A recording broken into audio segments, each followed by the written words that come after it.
Baylor men's tennis has released the 2025 spring schedule. I apologize for looking down because I cannot memorize all this stuff. I'll go over also the the schedule breakdown in terms of how many NCAA tournament teams, how many winning record teams, how many losing record teams. Just to get that out of the way. And all these times I'm saying here are in Central. Just so y'all know. January 12th, there are two matches. Lamar at noon. Then Abilene Christian University at 6 p.m. Then January 17th is Wake Forest, and that match is scheduled to be at 1 p.m. So it's not even an evening match, which that's fine by me because there is a Baylor women's basketball game that night. So, and it helps with travel for Wake Forest as well. To get if they're going to be on the road somewhere else in the state of Texas, yeah, it makes sense for them. Now, January 20th is TCU at home at 6 p.m. And January 26th is on the road to SMU, which is now part of the ACC, and that's at 4 p.m. And this is from like the PDF on the schedule, by the way, on the times, because the website doesn't show the times, just the PDF. So now January 31st, it's San Diego at home at 6 p.m. And that, remember, San Diego beat Baylor last year in the round of 64. And it was a tight match. So, and they're one of the better teams in the West Coast Conference this year. Now, February 2nd, there are two matches. New Mexico at noon, Rice at 5. Now, there are back-to-back road games. February 7th at Nebraska, 6 p.m. Then February 9th, you got to play Ohio State. And Ohio State's not an easy place to play. They don't hardly ever lose, especially indoors at noon. But I will say, Ohio State did lose some pieces from last year. I know they also gained some through the transfer portal and high school, from the junior ranks, as in like high school. I think they're going to be good. It's just a matter of how good are they going to be compared to last year. And there's a question about TCU that I forgot to mention. Will they have Pennington Jones back? That's the biggest question to me. And I know they just got a freshman just signed recently. So it makes me think he's going to be not there. But that's to be determined. And Wake Forest should be a really good team this year. I know they did lose a few guys, but they should be a really solid team. Now there's the National Indoors Tournament, which, by the way, it's you're guaranteed to play 3 matches, and you only play that's February 14th, Valentine's Day, through the 18th. But really, it's only through the 18th if 17th you play the semifinals only in the main draw, and then the next day is the championship. The February 16th is only there for the back draw matches, like in case you do lose that first match, yeah, then if you win the first match and then lose, yeah. So just to let y'all know. And Baylor will host like February 14th through 16th. Granted, we might not even play on the 16th, depending if we do win the first 2 matches. That's a big if, and we don't know the draw at all. You gotta wait and see about that. And then there's a road match against Tulsa February 23rd at 1 p.m. Now, February 28th at 10 a.m. is UTGRV. Then that evening at 6 p.m. they play Illinois. And both of those matches are home. Now, March 9th, there are 2 matches against Cornell and Lehigh. Cornell's at 1 p.m. and Lehigh's at 6 p.m. So not a lot of time in between. Now, March 14th and 16th are in Indian Wells, California. And we'll see about those matches because I do not believe they have an indoor facility. So you never know. I'm just saying that up front because it is true. They do not have indoor courts usually. They're not. It's going to be either Princeton or Pepperdine for both those matches. We just don't know which one's first. That's the question.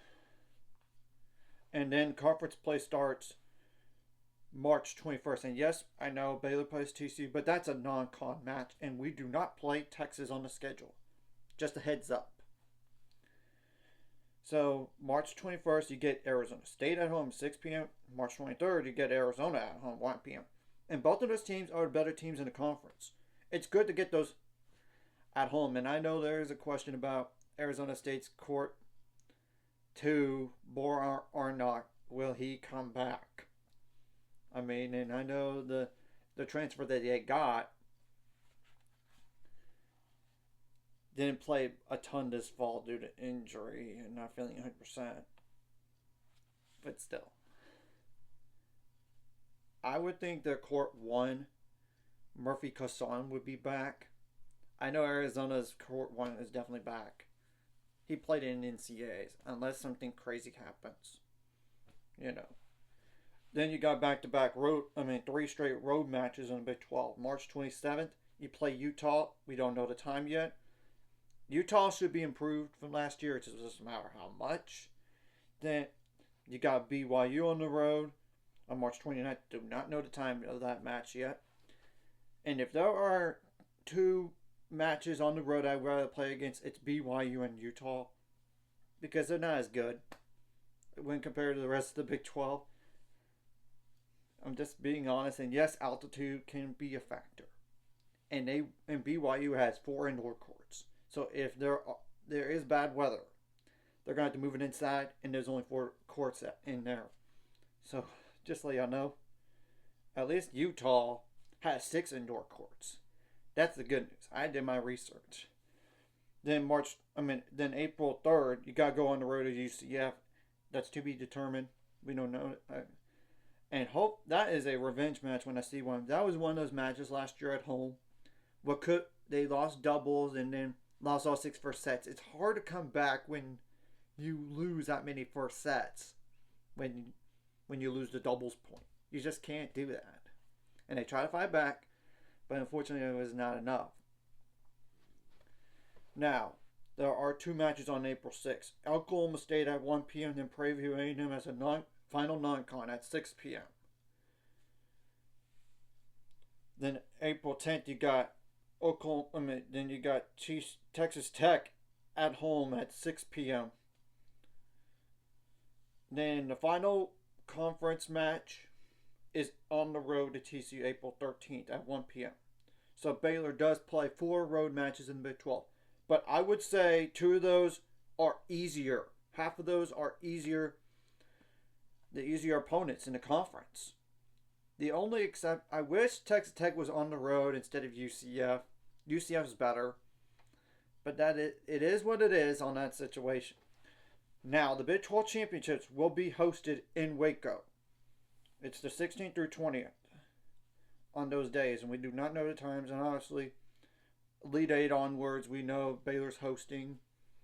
We just don't know the time. Of course, first and second rounds, that's due to be determined on location and times. St. Green goes for the Sweet 16 match. And I'll go over the ceiling and the floor for the team later, once the roster is for sure official. I know they do have the roster on right now, but it's not including the new addition for the spring as a grad transfer. I'll break that like the ceiling and floor then. Now for the NCAA, what the non-conference looks like in terms of how many NCAA tournament teams, how many winning record teams, how many losing record teams. I'll just get the losing record teams out of the way. It's Lamar 11-12 last year, and granted, this is based on last year's results. Abilene Christian 10-12, UTGRV 9-17, Lehigh 11-12. Utah was 3-20, but they were really good the year before, but then they lost so many guys. So, yeah. I think they're going to be better. It's more like how much better. That's the ultimate question I have for them. Prairie A&M, 2-22. Texas Tech was abysmal last year, 9-15. I don't know how much better they're going to be. To be honest, when you lose the top two guys in your lineup. Of course, there are guys entering the transfer portal. Some of them right now. It's a thing. Now, in terms of just winning record teams. Just winning record. Tulsa is 18-13, and they were the NIT champs. Yeah, there is an NIT still. I know. But it's so small in field and quality teams. I don't know what to make of it. But they're NIT champs. Then there's New Mexico, 14-10. Nebraska, 17-10. BYU is 11-11. But the conference slate did not do so good. And it would be interesting how the Big 12 is going to do the Big 12 tournament. Like, in terms of, is it going to be a 1-8 matchup? Or they're going to just, forget the 9th seed here. We'll see about that later on. Or they're going to just say, all 9 teams, you're in.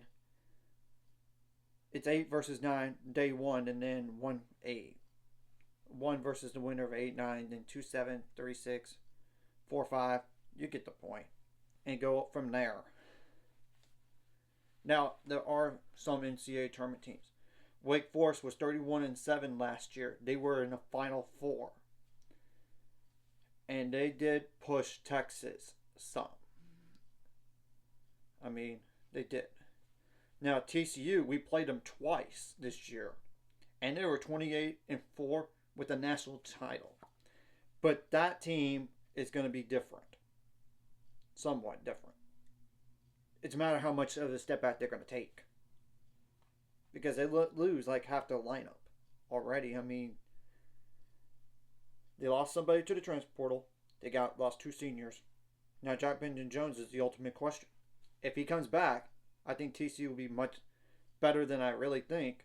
Now, if they don't have him back, I don't know how much of a step. It would probably be a little bit bigger of a step back. But I know the returners, some of them, have improved.